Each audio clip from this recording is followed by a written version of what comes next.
Oke.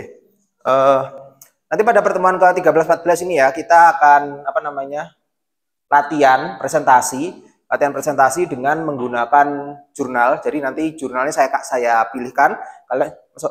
Jadi nanti kalian belajar menginterpretasikan apa yang ada di dalam jurnal tersebut. Ya, seperti itu. Kemudian, silakan. Nanti ada ujian akhir ya, ujian akhirnya nanti online aja lah kayaknya ya ujian akhirnya. Oke, kalian sudah pernah tahu ya namanya cohort itu seperti apa? Ya, ada namanya cohort. Cohort is a form of observational study that aims to investigate whether exposure of subject to certain etiological factor will affect the incidence of the disease in the future. Jadi, yang namanya penelitian cohort itu adalah di mana dia melakukan uji atau penelitian untuk melihat apakah sesuatu itu memiliki faktor risiko terhadap sesuatu di kedepannya. Sebagai contoh, apakah kita rajin berolahraga itu menurunkan resiko penyakit jantung. Nah, itu dilakukan dengan menggunakan uji cohort. Ya, kita bisa melakukan penelitian seperti itu. Jadi, kalau di sini disebutkan bahwa etiologi. Di sini etiologi atau faktor penyebab. Faktor penyebab yang akan berpengaruh terhadap insiden suatu penyakit. Seperti itu. Nah, cohort study have a following design property. Jadi yang namanya penelitian cohort itu memiliki beberapa sifat atau kekhasan desainnya. Yang pertama adalah the subject of cohort chosen by should represent population will result generalized. Jadi dalam pemilihan subjek itu sebaiknya populasi itu bisa mewakili subjek secara keseluruhan. Jadi jangan cuma pada subjek tertentu saja. Misalkan pada masyarakat, kita ngambilnya ya dari berbagai macam kelompok dan berbagai macam golongan. Kecuali kalau memang penelitiannya spesifik. Nah, itu lain cerita. Tetapi kalau misalkan pada cohort itu sebaiknya populasinya itu merepresentasikan ini tadi, merepresentasikan populasi secara umum yang bisa digeneralisir. Kemudian, for ease of data collection, the cohort usually chosen from a similar source. Jadi, diambil dari data yang similar atau data yang sama. Contohnya di sini adalah people who are enrolled at the same university, work in particular occupation, or live in the same area. Jadi, pada populasi yang sama. Misalkan kalau di desa ya, dalam satu desa aja. Atau di dalam desa tapi yang memiliki kesamaan. Seperti itu ya. Misalkan kalau desa di Malang atau mungkin desa di Malang Selatan ya, mungkin masih sama-sama di Jawa ya. Tapi jangan sampai yang satu di desa di Jawa, yang satu di Kalimantan, yang satu di Papua. Nah, itu ada beberapa hal yang bisa mengganggu hasilnya. Kemudian, as we assessing of etiology effect of factor, it is imperative that cohort are disease free at the start of study. The exposure bla bla nanti bisa dibaca sendiri. Ini juga sama. Kemudian yang menarik adalah ini. The length of follow-up chosen should allow enough time for a sufficient number of subject to develop of the disease of interest. Jadi waktunya itu tidak terbatas pada 1-2 bulan saja. Mungkin kalau penelitian kalian yang bersifat cross-seksional, mungkin 1-2 bulan oke. Tetapi kalau yang penelitian cohort itu ada kalanya dia melakukan penelitian setelah beberapa tahun. Contoh, apakah makan sayur belendrang, tahu kan belendrang ya? Ya tahun yang sayur yang dipanas-panasi terus ya. Apakah meningkatkan resiko kejadian hipertensi? Nah, itu kan nggak cukup 1 bulan penelitian. Ya mungkin mengikutinya bisa 2 tahun, 3 tahun dan seterusnya. Sehingga nanti begitu dicek, oh apakah dengan makan sayur belendrang tersebut bisa meningkatkan resiko kejadian hipertensi. Kan bisa seperti itu. Atau misalkan lagi contohnya, apakah penggunaan obat itu bisa meningkatkan resiko gagal ginjal? Nah, itu kan pada konteksnya kita farmasi kan kita bisa menggunakan konsep yang sama tetapi dengan subjek yang berbeda, ya kan? Contoh, apakah kita mengkonsumsi paracetamol secara rutin itu bisa meningkatkan resiko penyakit ginjal? Kan itu nggak cukup follow up cuma 1 bulan kan? Bisa 1 tahun, 2 tahun, 3 tahun dan seterusnya. Seperti itu. Nah, as a subject follow up over the time, there is possibility of individual being loss of follow up. Jadi karena waktu penelitian itu tidak cukup hanya 1 bulan, ada kalanya ada namanya loss of follow up. kehilangan follow up-nya. Ya misalkan dia tiba-tiba nggak mau ikut penelitian, kan bisa saja, atau dia tiba-tiba pindah tanpa ngabari kita, itu disebut sebagai loss of follow up. Sehingga ini nanti juga diperhitungkan untuk perhitungan jumlah sampelnya. Karena dalam penelitian ada yang namanya jumlah sampel minimal.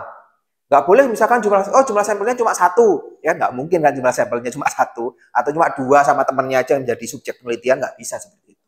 Ini harus dipertimbangkan. Nah, it is important to maintain regular contact with the subject to minimize the dropout rate. Jadi harus tetap ada follow up. Kemudian in prospective cohort study, the data exposure are record from a disease-free study subject in present time. Jadi dalam cohort yang bersifat prospektif, itu paparan harus dicatat dalam disease-free study subject in present time. Jadi harus diuji sekarang seperti ini. And disease outcome subsequently measured in the same subject in the future. Nah, in retrospective cohort study, jadi cohort itu bisa retro, bisa prospektif. Kalau kalian sekarang ini kan biasanya penelitian bersifat retro ya, paling banyak adalah retro. Jadi dia ngambil data yang sebelumnya, kemudian dicek seperti itu. In cohort study, a reference historical cohort, data exposure are obtained from pre-existing record, and we measure a disease outcome in disease from the pre-existing. Nah, itu perbedaannya nanti ada di belakang.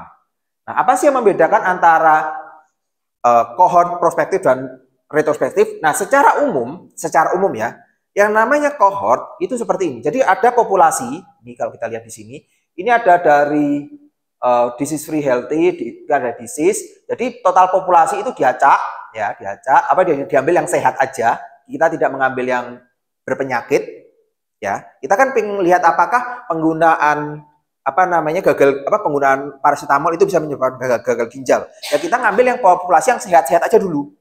Kita ambil yang sehat-sehat dulu. Yang ini nggak kita masukkan.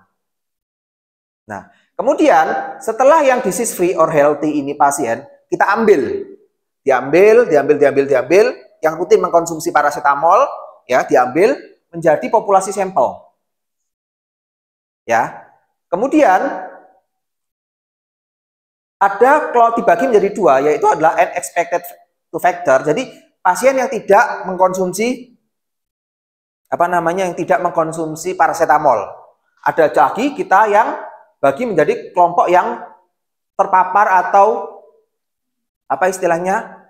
mengkonsumsi paracetamol secara rutin. Oke. Setelah itu apa yang kita lakukan?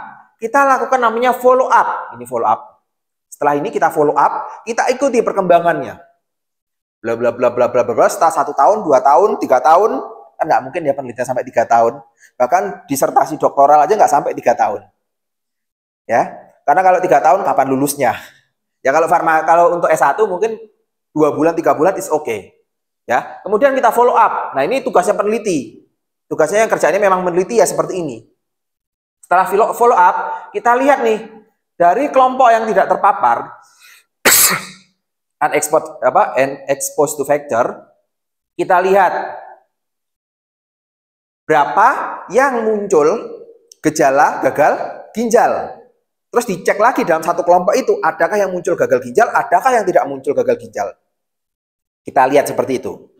Oh, dalam satu kelompok ada yang muncul gagal ginjal nih, yang tidak mengkonsumsi paracetamol, tapi muncul gagal ginjal, jumlahnya berapa?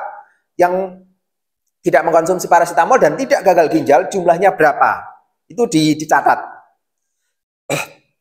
Kemudian yang terpapar dengan paracetamol, ya yang terpapar paracetamol pun sama, dilakukan namanya follow up. Setelah follow up, kita juga lihat nih berapa banyak orang yang mengkonsumsi paracetamol yang tetap sehat. Oke? Dan berapa yang mengkonsumsi paracetamol kemudian dia mengalami gagal ginjal. Nah, setelah kita lihat semua ini, maka berikutnya yang kita lakukan adalah kita kalkulasi, kita hitung berapa resikonya dan seterusnya sesuai dengan rumusan atau pertanyaan penelitian kita. Nah, itulah yang disebut sebagai cohort. Nah, tadi kan di awal saya sebutkan cohort itu ada 2 tipenya. Ada yang bersifat prospektif, ada yang bersifat retrospektif. Apa sih bedanya? Seperti ini.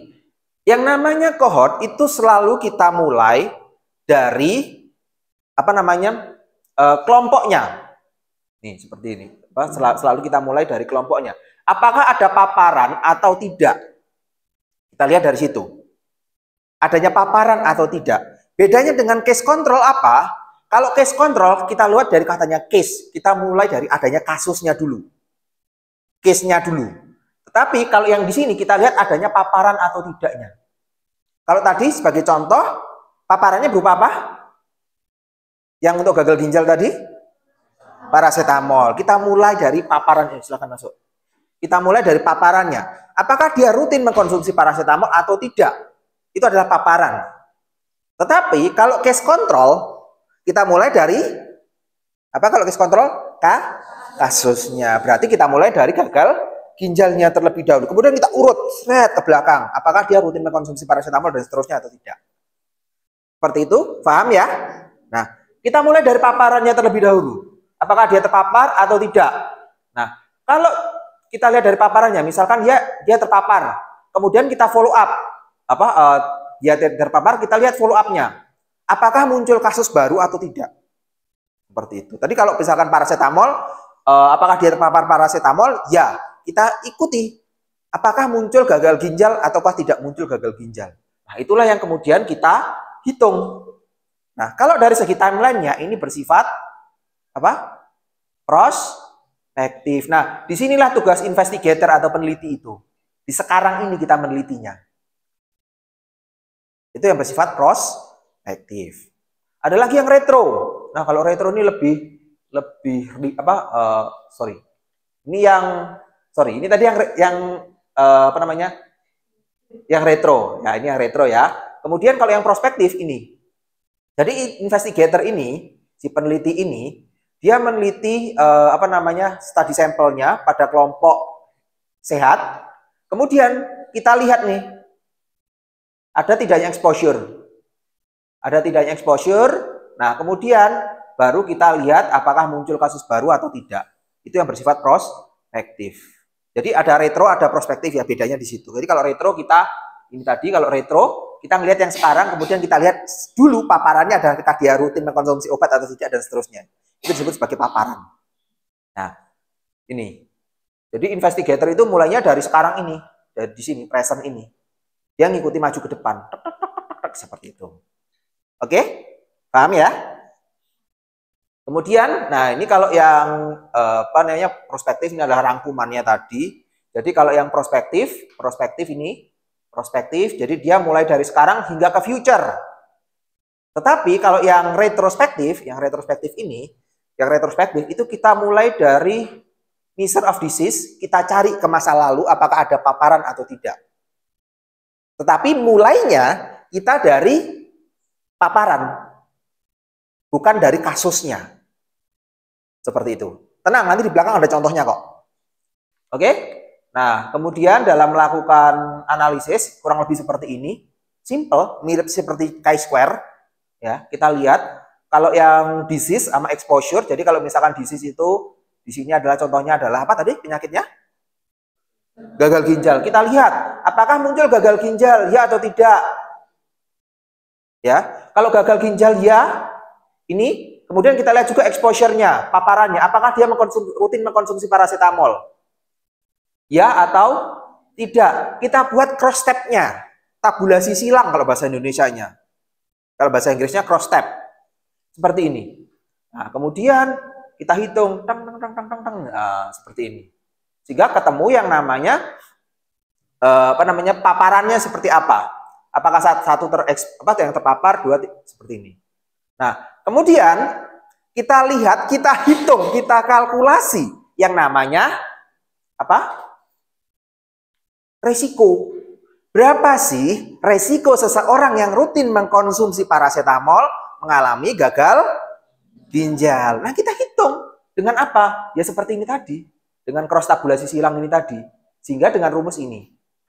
Risk of disease, number of new cases, disease over the study period dibandingkan sama total number of subject initial free disease. Nah, inilah yang bisa kita gunakan untuk menjawab pertanyaan-pertanyaan yang kadang lucu di masyarakat.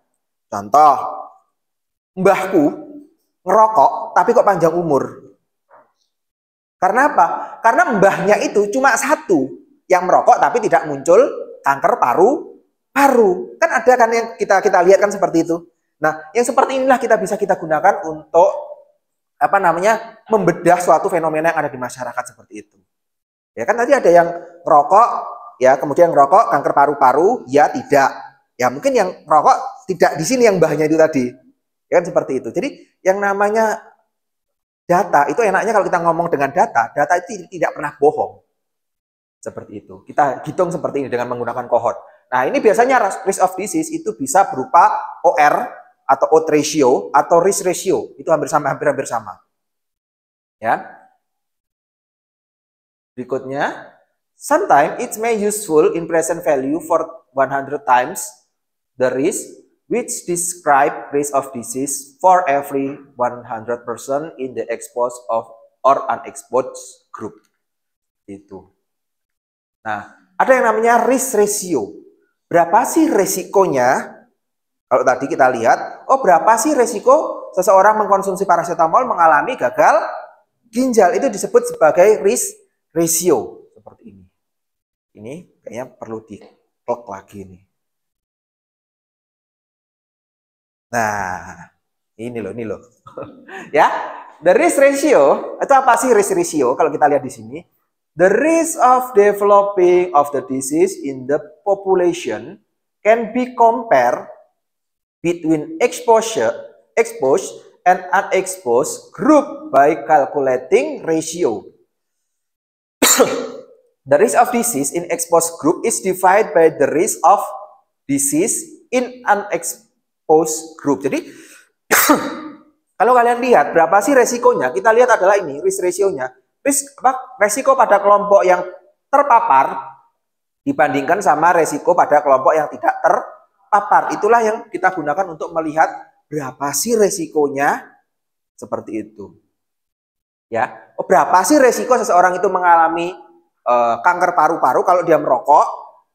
Berapa sih resiko dia tidak mengalami kanker paru-paru tetapi dia merokok? Dan seterusnya. Itu bisa kita hitung. Kita bisa kalkulasikan. Sekian persen. Misalkan kalau resikonya adalah 10%. Maknanya apa sih 10%? Kalau ada 100 orang yang mengkonsumsi, misalkan paracetamol tadi ya, kita balik lagi. Ada 100 orang yang mengkonsumsi paracetamol, resikonya 10%. Berarti kalau ada 100 orang mengkonsumsi 100 orang, berarti 10 orang yang bisa mengalami gagal ginjal akibat mengkonsumsi paracetamol. Kan seperti itu kata-katanya. Atau 10 orang mengkonsumsi paracetamol akan muncul satu gagal ginjal. Itu adalah disebut sebagai resiko. Karena resiko nggak ada yang 100%. Iya kan? Sama seperti keberhasilan. Keberhasilan kita sudah usaha mati-matian, berdoa dan seterusnya, tetapi kadang ada kalanya gagal juga. Itu disebut sebagai risiko. Kan seperti itu. Berikutnya risk ratio. Nah, if resikonya lebih 1, ya, if the risk is 1, the risk of disease same in the exposed and unexposed group. Berarti kalau resikonya itu 1, antara kelompok kontrol, antara kelompok yang terpapar dengan kelompok yang tidak terpapar, itu resikonya sama. Oke? Paham ya? Nah, berikutnya, if the risk is 2, jika risk rasionya itu 2, maka maknanya apa sih? The exposure of interest double in those risk of disease. Resikonya bisa menjadi 2 kali lipat. Ya, jadi orang yang mengkonsumsi obat paracetamol kalau resikonya itu 2, berarti dia 2 kali lipat mengalami gangguan ginjal lebih besar dibandingkan dengan yang tidak mengkonsumsi paracetamol. Kan seperti itu bacanya. Data. Kembali lagi data. Oke. Nah, itu kalau yang naik ke atas. Kalau turun ke bawah, maknanya apa sih? Kalau kita lihat, coba di sini kita lihat. If the risk ratio is 0.5, 0,5, the exposure of interest half the risk of a disease. Jadi dia mengurangi resikonya. Jadi kalau contohnya tadi mengkonsumsi paracetamol, risk ratio-nya adalah 0,5, maka mengkonsumsi paracetamol menurunkan resiko gagal ginjal sebesar 50% atau setengahnya. Nah, itu adalah maknanya. Jadi, kalian dengan saya ajarkan seperti ini, mudah-mudahan kalian bisa baca ya, Mas, suatu jurnal itu, artikel itu maknanya apa, kemudian interpretasinya seperti apa, dan seterusnya. Ya. Kemudian, kalau 0,75, kalau 0,25, the risk of ratio 0,25, 0.25. Apa maknanya? The exposure of interest reduce the risk by 75%. Loh, kok bisa 75%, Pak? Iya, karena dari mana ini? 1 dikurangi 0,25 berapa? 0,75. Berarti sama dengan 75% kan? Yes, begitulah cara membacanya. Berikutnya ada namanya confidence interval of risk ratio. Confidence interval, concept of confidence interval are difference between means or proportion. Akan berbeda dengan rata-rata atau proporsi. Ya. Dengan menambahkan atau mengurangi 1,96 dari standar error dari perbedaan, kita mempelajari bahwa bagaimana mengkalkulasi 95%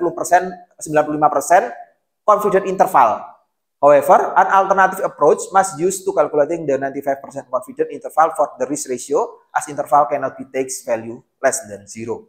Nah, for example, of risk ratio 0,41, ya 0,41, and the standard error was 0.3, and then confidence interval will be 0,18 dan 1. Berarti, however, the limit 0,18 is unfeasible the value of the risk. Jadi enaknya omong, sederhananya confidence interval itu adalah tingkat kepercayaan kita. Tingkat kepercayaan kita antara nilai tengah yang kita hasilkan. Kalau kemarin kita belajar tentang forest plot, ya kemarin sempat kita diskusi tentang forest plot.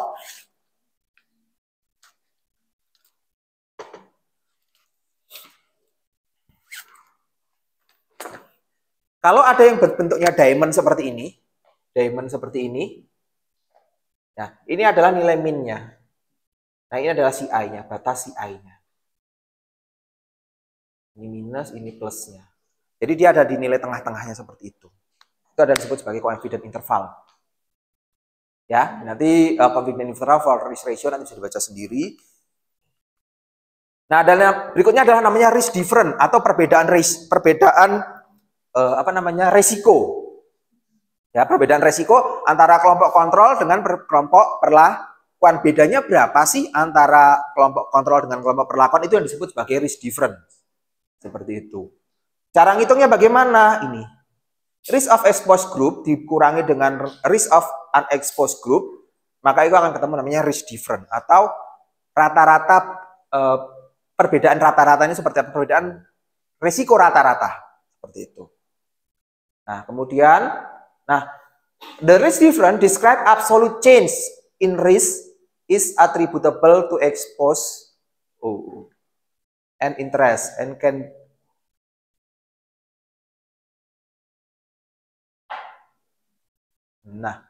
to expose in interest and can be take any value between -1 and +1. Nah, berikutnya if expose has no effect, the risk of disease, the risk difference is 0. Jadi kalau nggak ada perbedaan antara resiko, ya, itu bedanya sama dengan 0, karena nggak ada bedanya. Kemudian if exposure reduce the risk, maka kalau adanya paparan menurunkan resiko, maka risk difference-nya will be less than 0. Maka risk difference-nya itu kurang dari 1. Tetapi kalau paparan itu meningkatkan resiko dari suatu penyakit, itu nilainya bisa 1. Lebih dari 0, antara 0 sampai dengan 1, will be greater than 0. Seperti itu. Ya. Berikutnya risk difference. Nah, ini adalah perbedaan antara risk difference dengan risk ratio. Kalau risk ratio is a measure of the strength of the association between exposure and disease. Jadi itu adalah ukuran yang menggambarkan kekuatan hubungan antara paparan dengan suatu penyakit. Seperti itu. Sedangkan risk difference itu adalah ukuran, a measure of impact of exposure in clinical trial. Jadi ukuran dari dampak paparan dalam dalam uji klinis. The number needed to treat is described from the risk of difference. Jadi ada yang namanya NNT. NNT. Number needed to treat. Itu adalah berapa banyak orang yang dibutuhkan untuk mengobati satu penyakit, untuk memunculkan satu efek. Itu disebut sebagai NNT. NNT, number needed to treat. Yang baik gimana NNT-nya, besar atau kecil? Untuk memunculkan satu efek, itu butuh orang yang banyak atau yang sedikit? Sedikit. Berarti kalau misalkan ada suatu obat nih, anggaplah obat antihipertensi lah yang paling gampang. Ada yang satu NNT-nya 10, ada yang satu NNT-nya cuma 2. Bagusan yang mana? Yang 2, berarti dia hanya membutuhkan 2 orang untuk memunculkan satu efek. Dibandingkan dengan yang membutuhkan 10 orang untuk memunculkan satu efek. Itu disebut sebagai NNT. Nah, ada lagi resiko. Kalau resiko itu biasanya disebutkan sebagai NNH. NNH. NNH. Number needed to harm.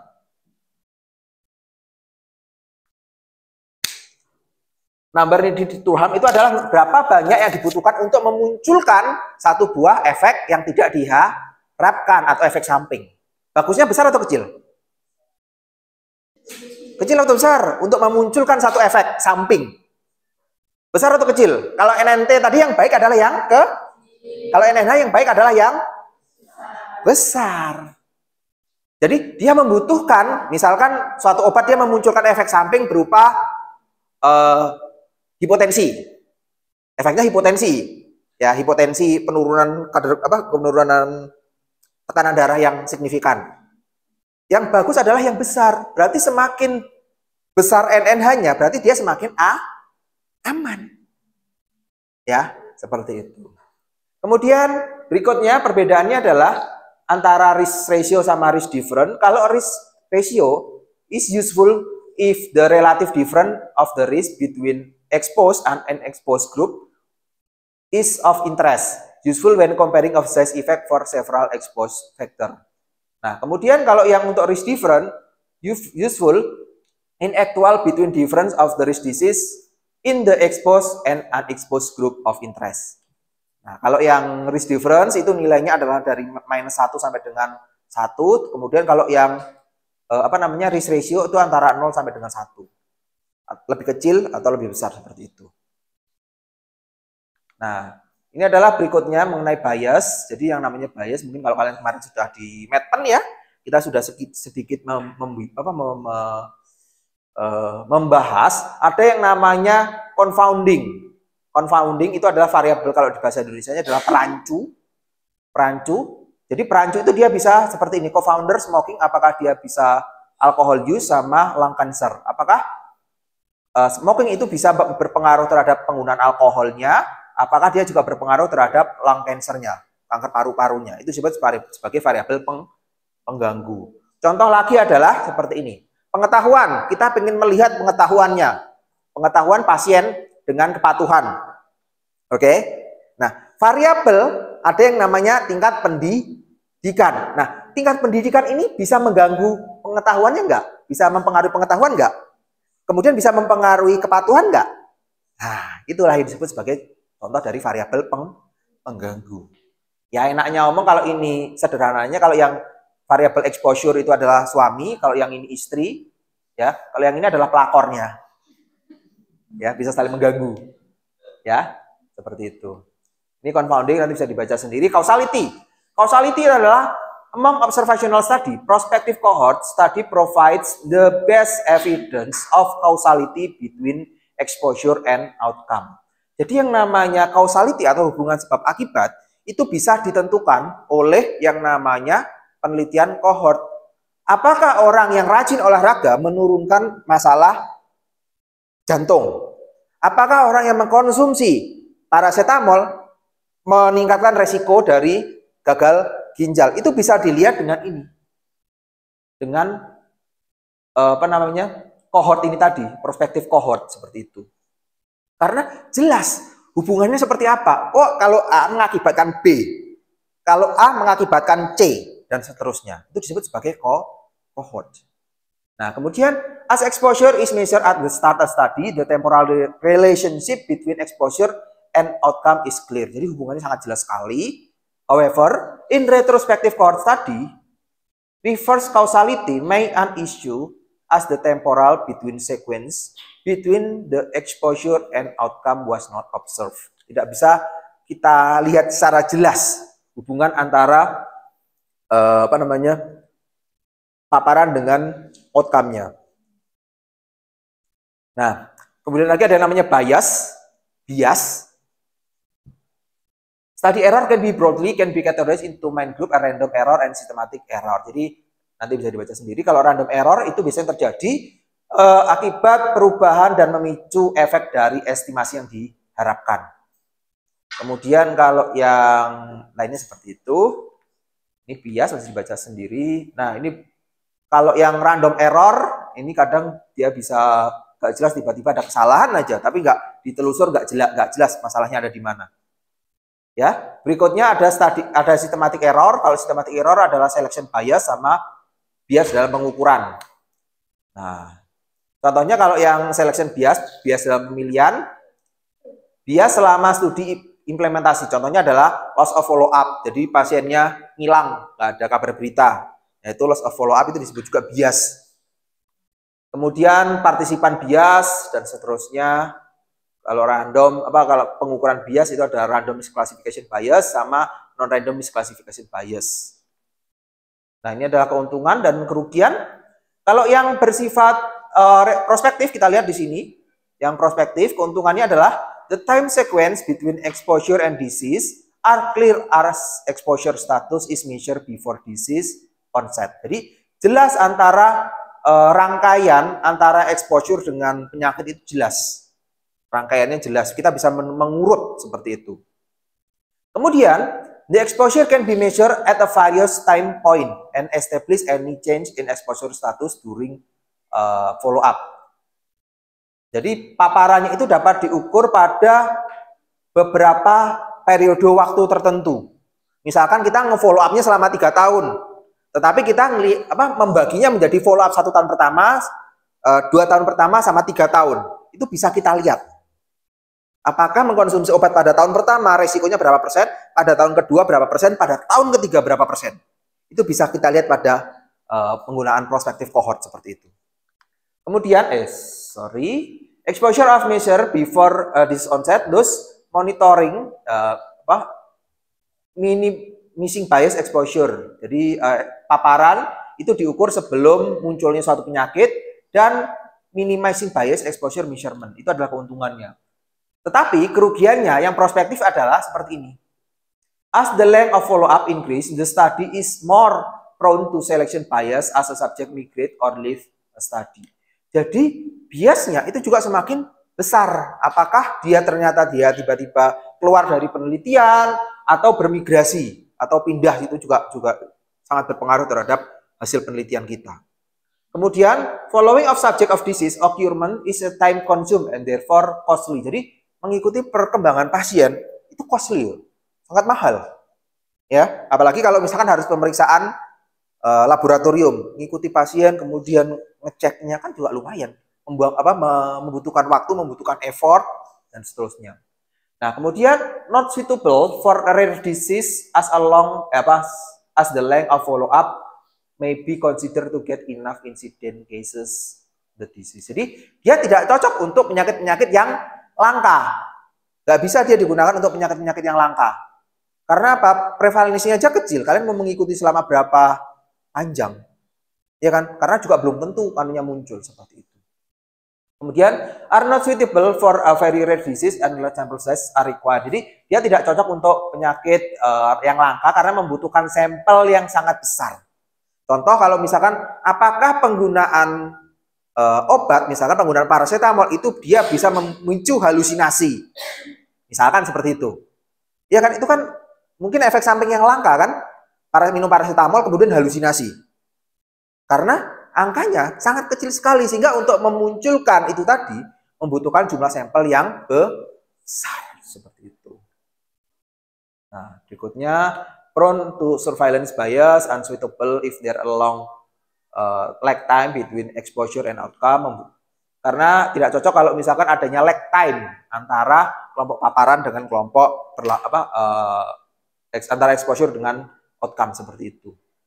Nah, kalau retro ya, retro keunggulannya it is possible to measure a long time effect of exposure as the follow-up period has already occurred. Jadi dia bisa digunakan untuk mengukur paparan yang lama, tetapi dia sudah terjadi. Jadi dia nggak buang-buang waktu. Seperti itu.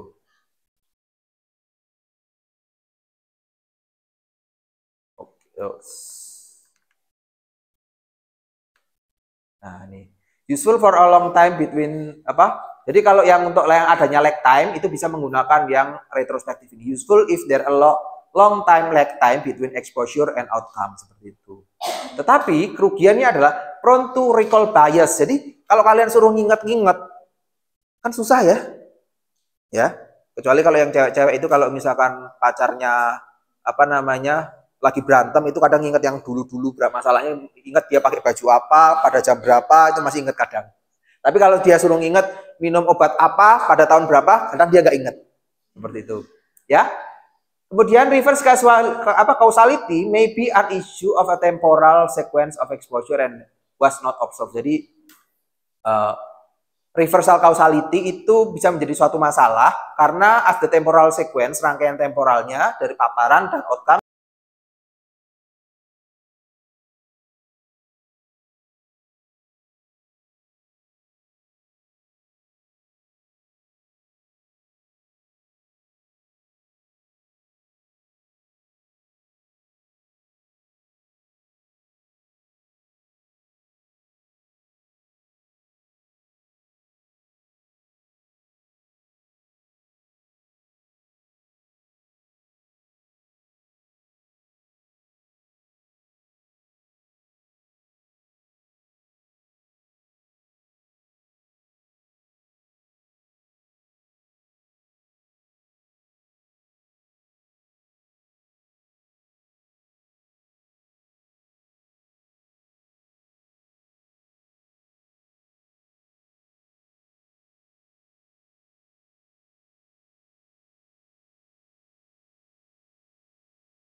Yes, seperti itulah membacanya.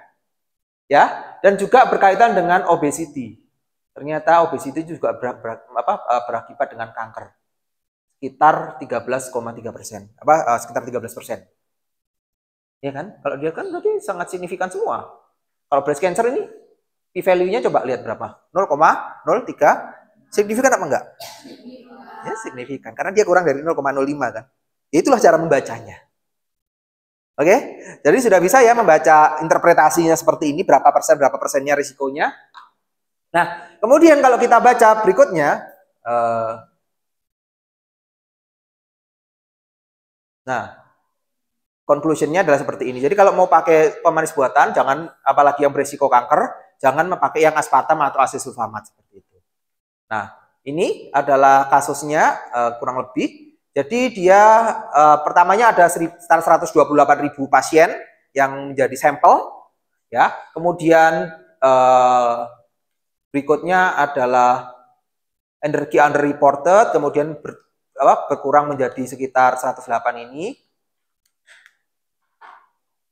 Oh, sorry.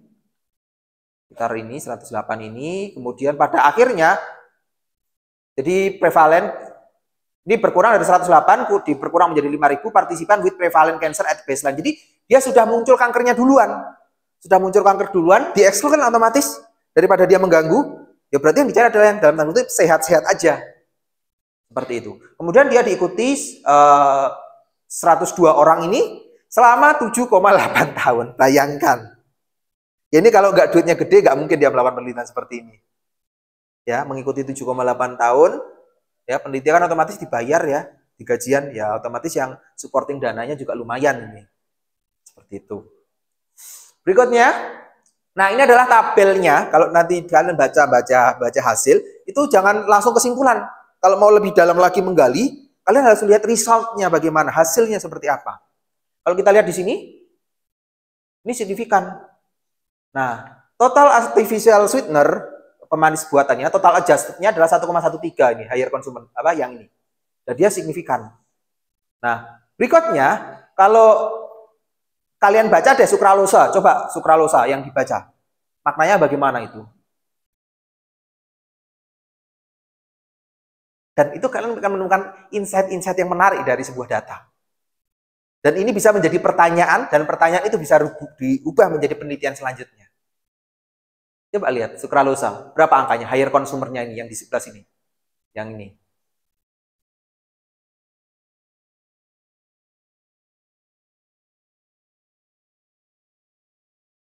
Bisa menerjemahkan nggak angka-angkanya ini? Menginterpretasikannya. Ayo, siapa yang bisa? Maknanya apa ini? Kalau dari seperti ini. Sukralosa menurunkan apa? Resiko kanker secara keseluruhan. Bacanya seperti itu. Sebesar berapa persen? 4%. Kok bisa 4%, Pak? Iya, dari 1 dikurangi 0,96. Berapa? 4%. Tapi apakah signifikan? Enggak, ternyata 0,82. Dia nggak signifikan menurunkan resikonya seperti itu. Kemudian antara aspartam sama ini, antara aspartam sama asesulfamat, asesultam ini tadi, mana sih yang paling gede risikonya? Kalau kalian lihat, mana yang paling gede? Mana antara aspartam sama asesulfat, mana yang paling gede risiko menyebabkan kankernya?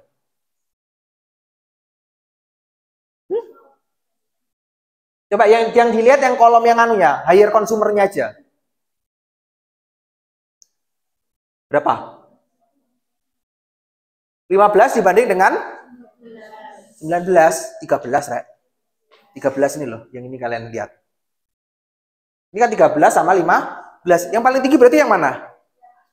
Aspartam. Aspartam paling tinggi menyebabkan yes, seperti itu. Tapi apakah signifikan? Yes. Benar, signifikan. Jadi kalau pemanis buatan pakainya sukralosa aja. Ya, jadi kan itu kita bisa menimbulkan pertanyaan-pertanyaan lagi kan dari data seperti ini. Oke, berikutnya. Ini menariknya. Signifikan. Ini sukralose bisa menurunkan, tapi dia tidak signifikan. Kan bisa menjadi sebuah pertanyaan. Puing. Wah, ini datanya sangat menarik sekali nih. Coba kita lihat apakah memang benar antara penggunaan sukralose kita dengan kejadian kanker, apakah memang benar. Ya udah, kita melakukan penelitian. Kan bisa seperti itu. Ini lagi. Ya, balik sini. Ya. Berikutnya. Ini adalah tentang kanker payudara. Kita lihat. Kembali lagi datanya. Bagaimana? Secara keseluruhan kan seperti ini ya, secara keseluruhan. Aspartam sekitar 22% resikonya ya. Signifikan? Yes. Berikutnya, sukralose. Menarik lagi. Dia bisa menurunkan resiko kanker payudara kan? Tapi apa signifikan secara statistik? Enggak. Tapi menurunkan. Tapi enggak signifikan. Nah, seperti itu. Jadi kita harus, kalau membaca suatu data itu harus seperti itu. Kalau yang pakai asesultamat, asesultam itu juga bisa meningkatkan resikonya. Itu adalah cara kita membacanya. Berarti kan menarik sekali kan kalau kita, coba kalau apakah memang benar dia bisa menurunkan resikonya? Ya kita coba. Seperti itu. Ini adalah prostat cancer, kanker prostat. Ini biasanya paling banyak pada bapak-bapak. Berikutnya, kalian lihat di sini. Signifikan nggak signifikannya? Nah, kemudian kalau kalian lihat di sini, manakah yang dia bisa meningkatkan kanker prostat?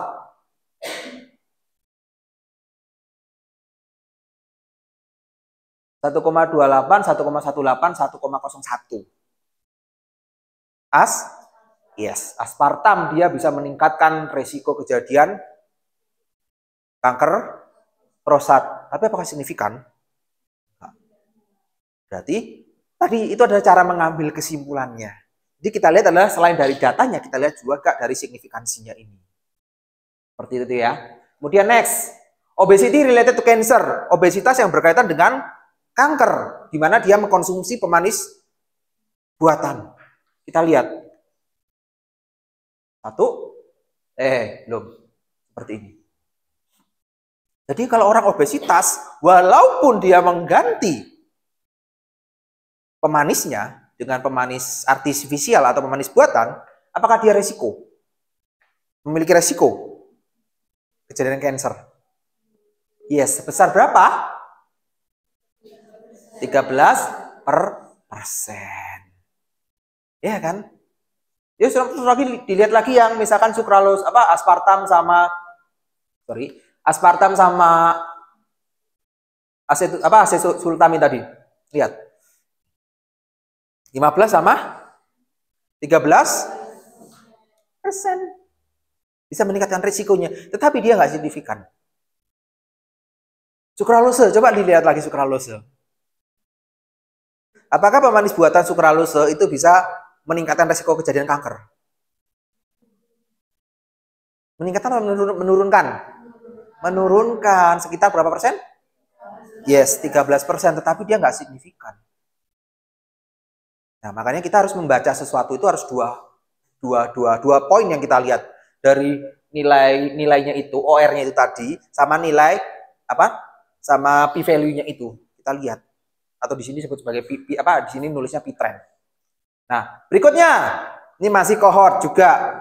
Ya, tadi kan berkaitan ya kesehatan secara umum lah ya, kesehatan secara umum. Kita spesifik ngambil ke farmasinya. Kita senggolkan ke farmasinya. Contohnya di sini adalah proton pump inhibitor, ya. Proton pump inhibitor and the risk of gastrointestinal cancer, a meta-analysis of cohort study. Loh, kok meta-analisis, Pak? Yes. Kemarin masih ingat meta-analisis itu apa? Meta-analisis dari beberapa jurnal dikumpulkan, dianalisis ulang. Nah, meta-analisis itu bisa macam-macam, Dek. Tergantung dari apa yang dianalisis. Bisa meta-analisis RCT, itu yang kalau dibilang itu adalah yang paling kuat. RCT kan paling kuat ya. Kita kumpulkan paling kuat, itu menjadi Avenger. Ya kan, Captain America, Thor, Hulk, dan lain sebagainya itu paling kuat. Nah, itu yang disebut sebagai meta-analisis RCT. Nah, tetapi kalau di sini si Tran dan kawan-kawan itu dia meneliti meneliti mengenai kohort-kohort. Jadi kohort dikumpulkan menjadi satu, dianalisis ulang, itu yang disebut sebagai meta analisis kohort. Meta analisis cross sectional bisa nggak, Pak? Bisa. Ayo, siapa yang tahun depan mau skripsi bikin meta analisis sama saya?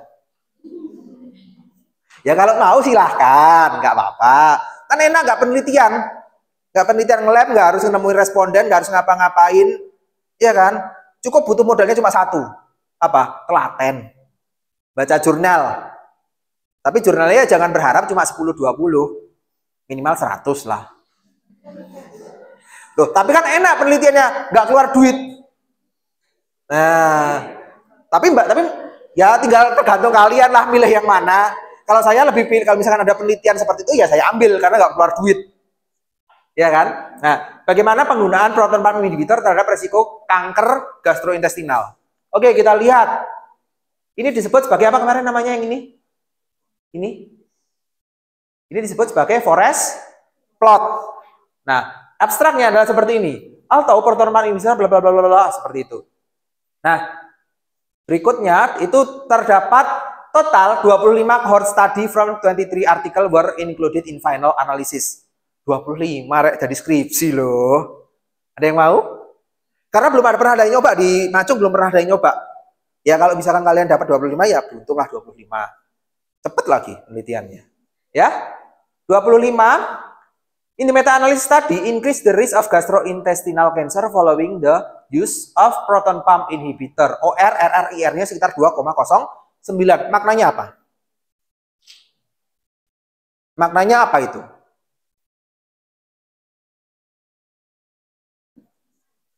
Ayo. 2 dikurangi 1 sama dengan 1. 2,09 kurangi 1 sama dengan 1,0. Berarti meningkatkan risiko sebesar berapa persen? 109%. Penggunaan proton pump inhibitor dalam jangka panjang meningkatkan risiko kanker sebesar 109. Yes. Itulah datanya. Apakah dia signifikan? Iya. Tahunya dari mana, Pak? Coba lihatin. 2,09. Nah, ini tadi disebut adalah nilai min. Kemudian 1,78 sampai dan 2,04 itu disebut apa tadi istilahnya? Ini loh, yang ini.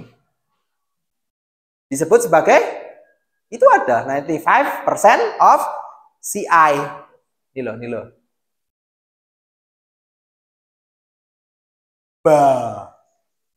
Itu disebut sebagai coefficient interval. Apakah dia signifikan?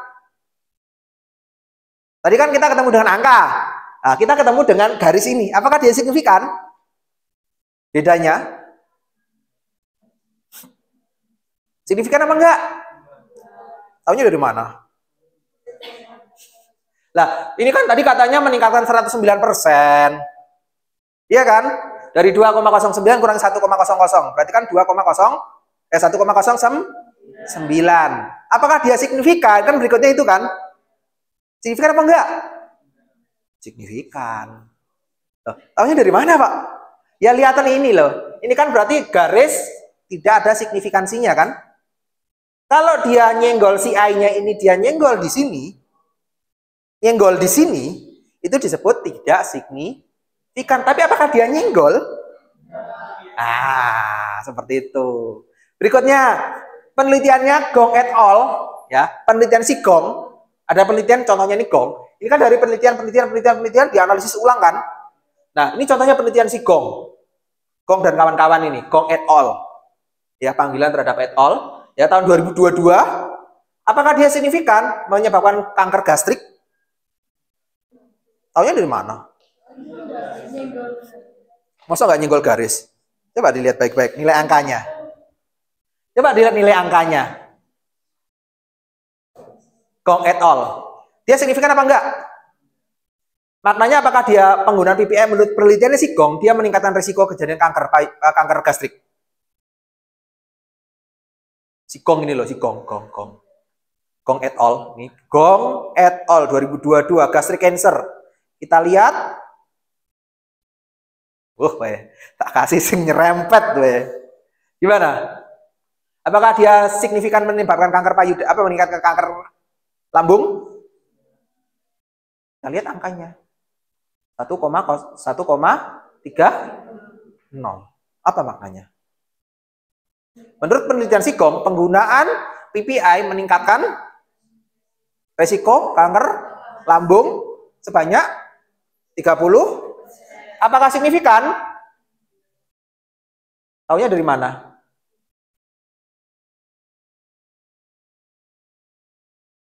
Taunya dari mana dia signifikannya? Hah? Lihatan ini loh, Rek. Ini si I-nya. Ini kan 1 kan?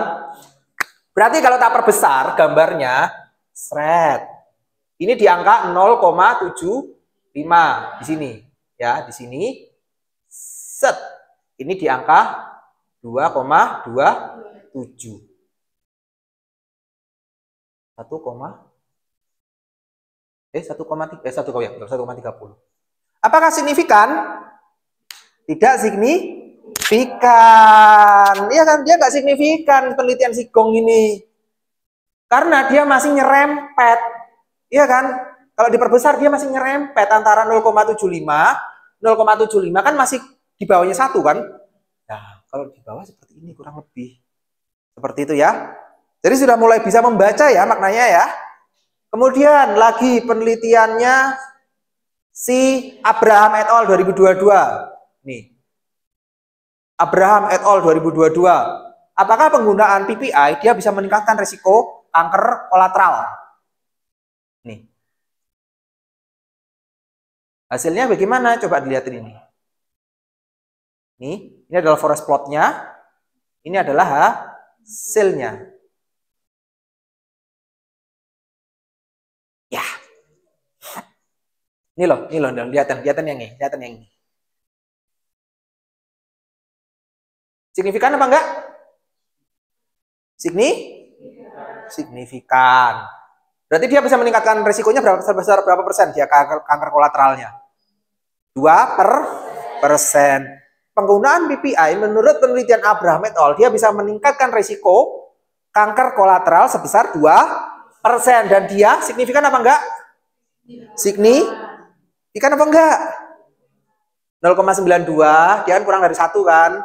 Dia berarti masih nyerempet 1. Enggak signifikan. Gitu loh bacanya.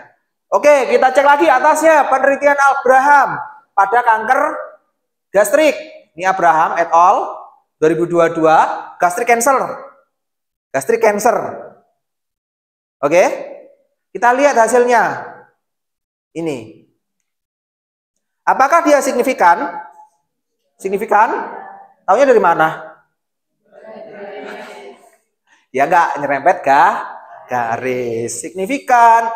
Kemudian kalau kita lihat dari penelitiannya si Abraham et al, penggunaan PPI dalam jangka panjang meningkatkan berapa persen risiko kejadian kanker lambung?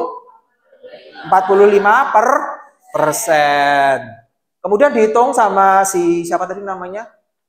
Oh ini. Si Tran tadi, Tien Hong Tran ini tadi dicek dari ini maksudnya gini ya. Jadi 27 itu adalah jumlah pasiennya ya, jumlah pasien dikumpulkan di total.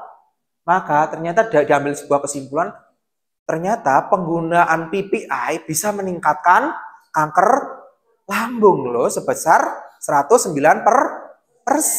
Itu cara membacanya. Oke? Nih, berikutnya.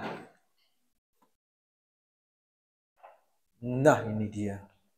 Kemudian kalau kita lihat, the increase of gastrointestinal cancer was also observed individual who had PPI less than 1 years, sekitar 5,23%. Ya, as well as individual with follow up 3 tahun. Dari mana datanya ini? Ini adalah datanya. Kalian bisa lihat nggak kejadian ini? Penggunaan PPI itu menyebabkan kanker paling gede pada tipe apa? Kanker apa pada saluran pencernaan?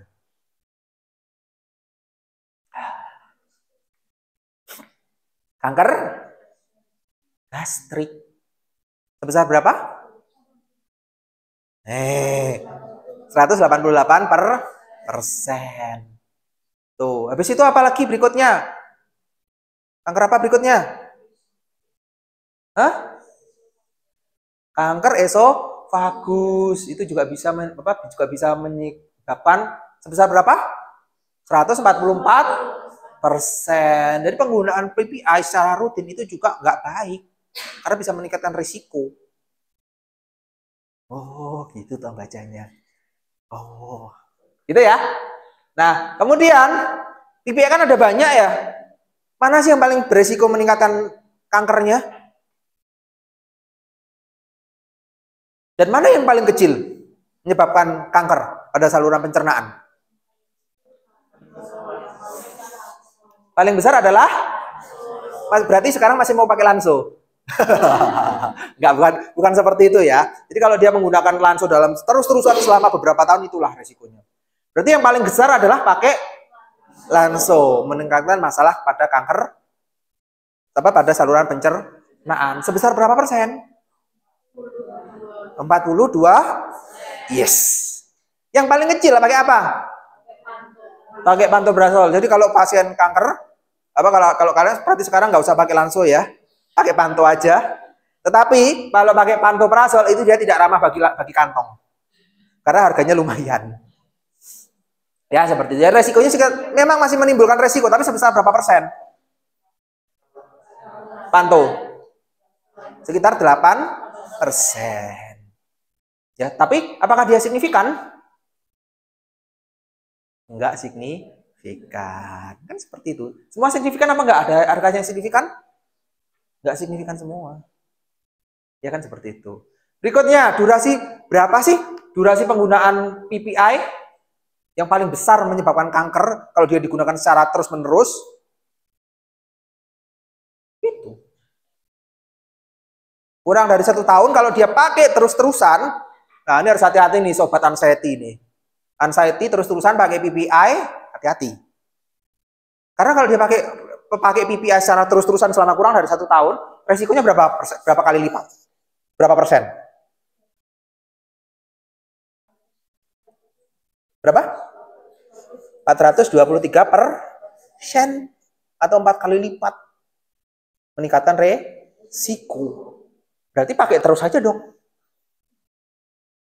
Ya enggak? Ya kalau misalkan mengalami Zollinger-Ellison syndrome yang perlu obat terus-terusan selama lebih dari 1 tahun. Tapi coba kalau lihat datanya itu, ada yang menarik enggak? Gimana? Semakin penggunaan PPI dalam jangka panjang itu juga akan mengurangi resiko kejadian kanker. Menarik kan? Jadi seperti itu loh cara membacanya. Dan kemudian berikutnya apakah dia signifikan? Nah, berikutnya kan harus dibaca seperti itu. 0,96 apakah nyenggol 1? Iya kan, nyenggol 1 kan? Nah itu. Jadi kalian membacanya seperti itu. Nih, lansoprazol. Oke, mungkin gitu aja penelitian lagi. Jadi sudah dengan adanya EBM ini saya harapkan kalau ke depannya kan sudah bisa membaca, menginterpretasikan ya. Apalagi kalau yang besok PKL-nya di rumah sakit, kalau misalkan seperti ini harus bisa menginterpretasikan ya. Bagaimana ini meningkatkan ini seperti ini. Jadi yang namanya EBM itu kegunaannya seperti ini loh. Jadi nggak cuma cari jurnal aja, kalian bisa menginterpretasikan apa yang ada di dalam jurnal tersebut. Oke? Saya cukupkan pertemuan kita. Tadi belum absen ya. Kita cukupkan dulu deh pertemuan kita pada siang hari ini. Kita akhiri berdoa untuk agama dan percaya kita masing-masing. Berdoa dipersilahkan. Berdoa selesai. Oke, absen dulu. Bentar, kita matiin ininya dulu.